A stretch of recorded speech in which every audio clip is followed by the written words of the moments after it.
We have a keynote by Ed Felten, CEO of Offchain Labs. He's also the chief scientist. He was also a former CTO of the White House. We're excited to learn more about off-chain computing, computation, and Chainlink. Ed. Hey, everybody. It's great to be here. I want to talk today about Arbitrum and what we're doing to make smart contracts scalable and trustless, to take the capabilities of smart contracts to a higher level than they've been at before. I'm going to talk a little bit about what we're doing and how we're doing it. I'll talk about what problems Arbitrum is solving, and then I'm going to give you a peek into the technology that is just about to emerge in our lab, and I'll talk about a new version of Arbitrum that we are very close to releasing. So what we want from systems like this is pretty simple. We want to be able to run smart contracts. And no big surprise at the Smart Contract Summit that we want to run smart contracts. Smart contracts let us run any computation. We want to do it trustlessly, of course. That's why we are on a decentralized system. Trustless meaning that you don't have to make any assumptions that any particular centralized party is going to behave the way that you hope they do.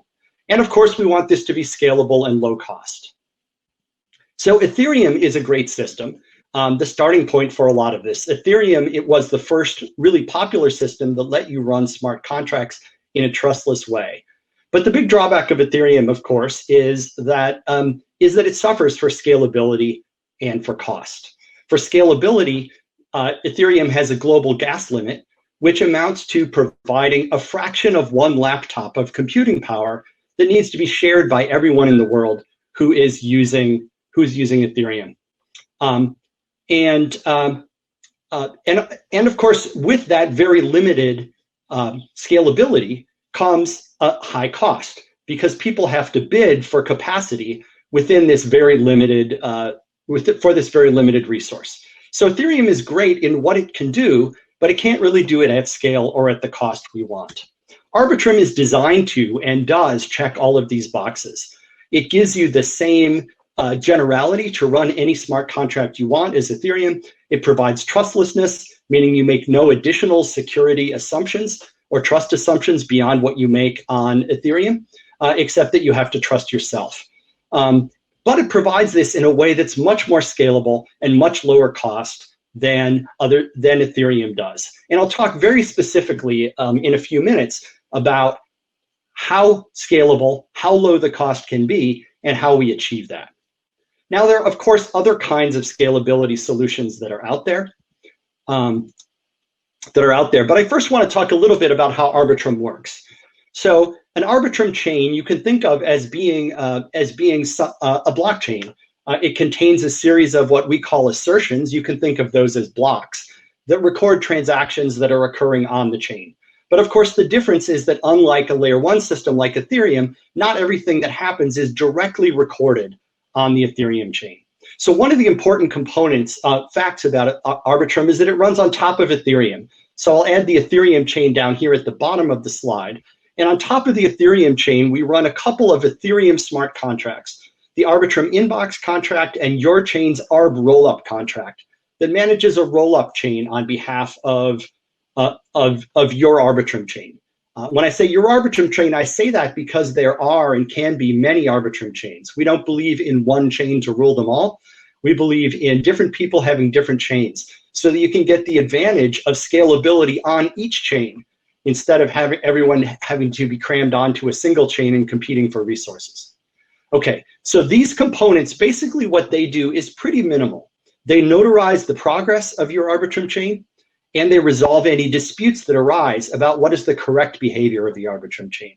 Arbitrum will guarantee you that the behavior of your chain will be correct, assuming that you are taking the necessary steps to make sure that that is correct. Now, a typical Arbitrum chain will have a set of validators.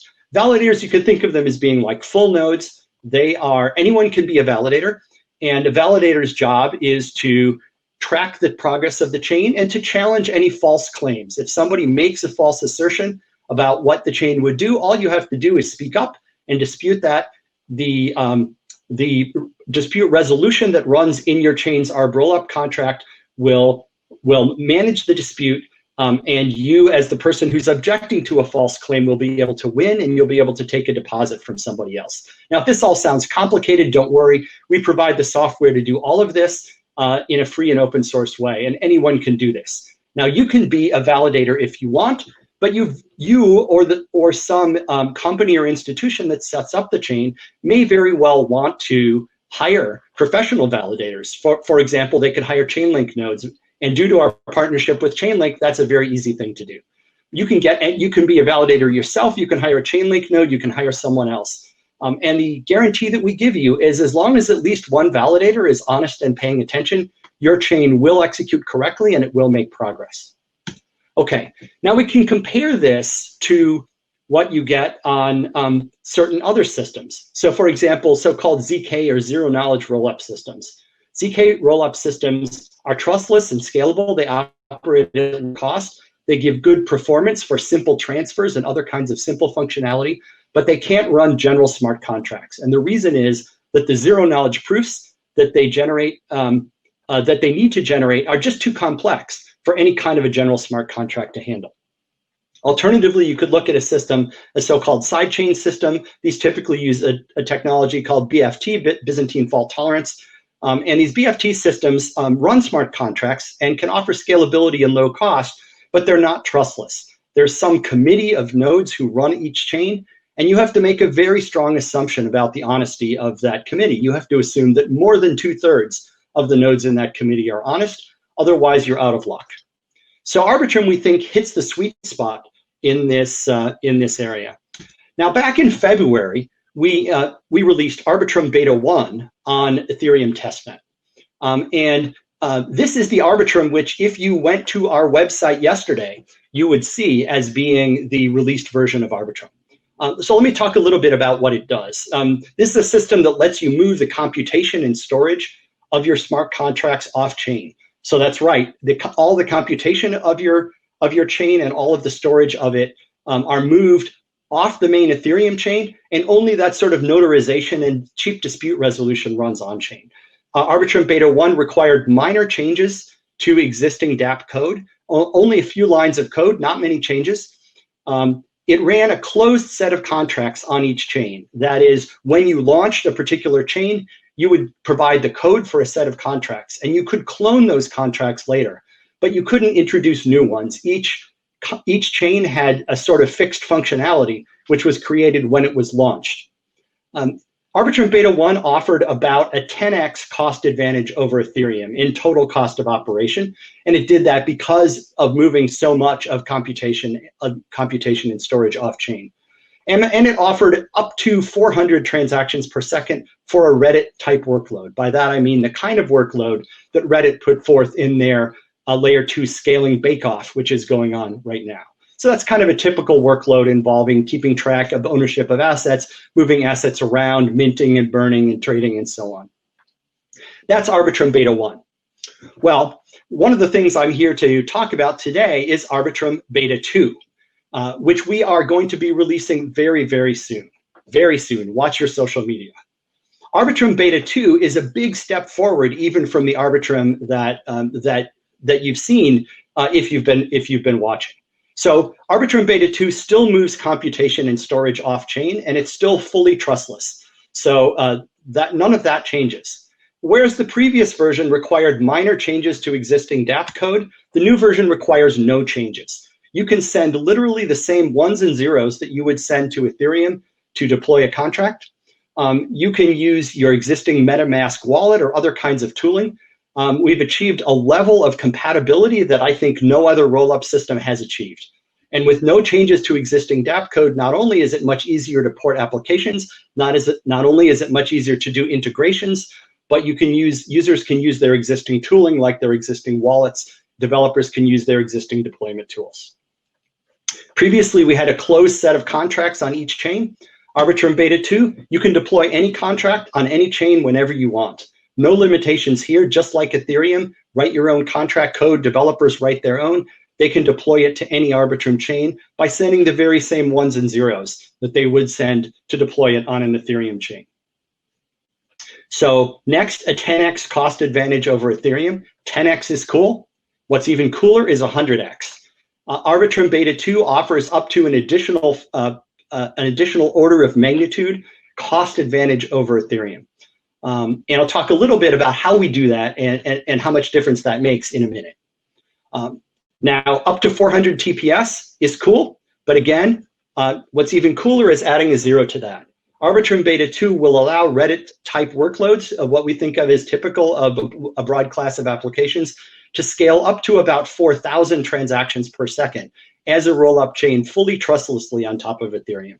So this is a big step forward. It's a big step forward in compatibility, a big step forward in flexibility, and a big step forward in cost and performance.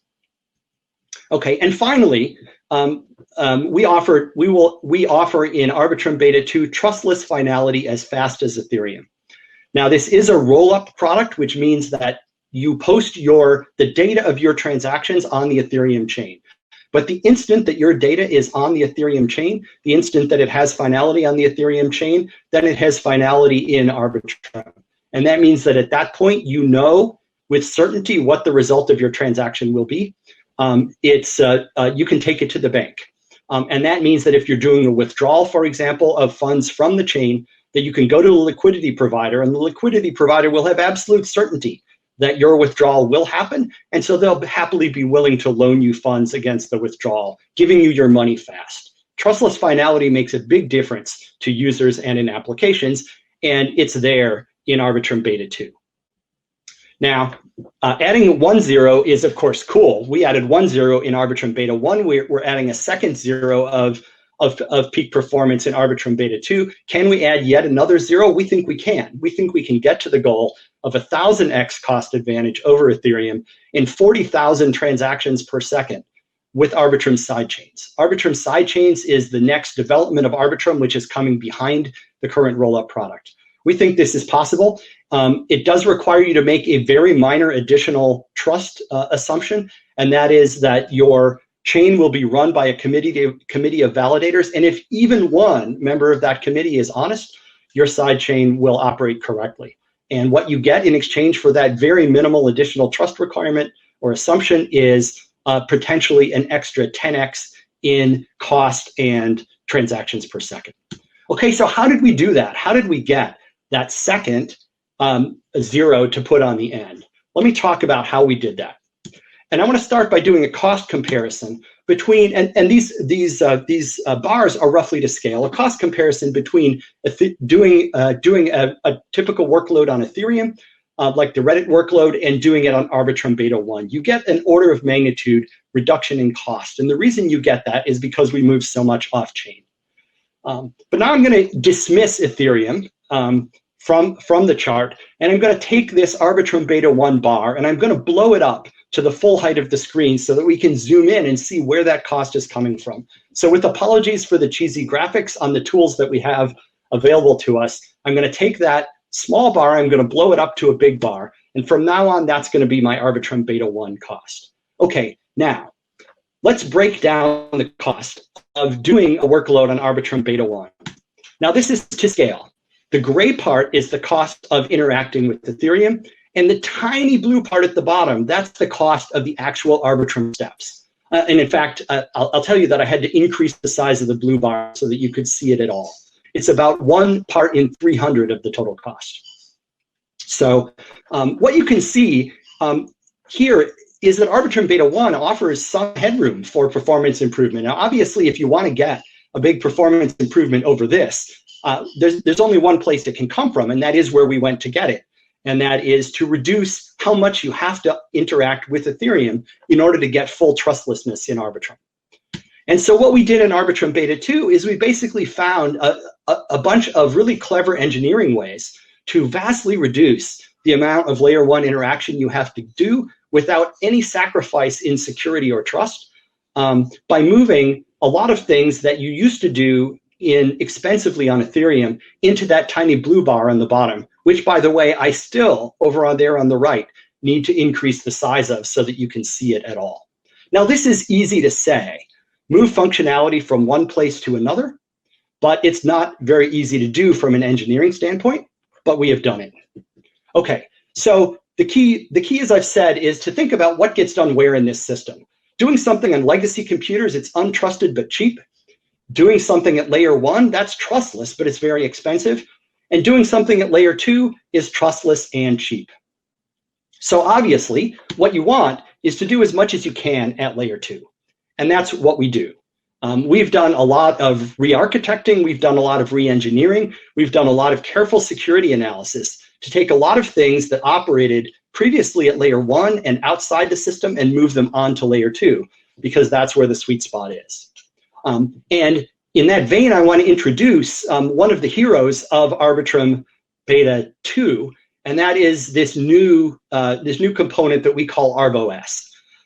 Essentially what it does is it runs the chain, and it runs it at layer 2. That is, it manages the deployment of contracts, it tracks ownership of ETH and tokens, it protects contracts from each other to provide the security and isolation that's required of smart contracts. It does resource accounting, it unpacks batched and compressed transactions, it verifies signatures and all those other things, and does that cheaply and trustlessly at layer 2. This is the secret sauce. So many aspects of managing, controlling, and securing your chain, which were previously done either in a centralized way or expensively at layer 1, we can do at layer 2 because we swept them into ARBOS, and our new architecture allows that to happen. So let me talk about the future roadmap for the development of our technology. Full release of Beta 2 soon, very soon. Watch your social media. The first mainnet release of Arbitrum Beta 2, we're projecting for Q4 of 2020, that is by the end of this year. We expect to be on mainnet by then. We expect to be on mainnet with integrations, with Chainlink, with others, with application launch partners, and we're really excited for how this is shaping up. Projected for by the end of this year.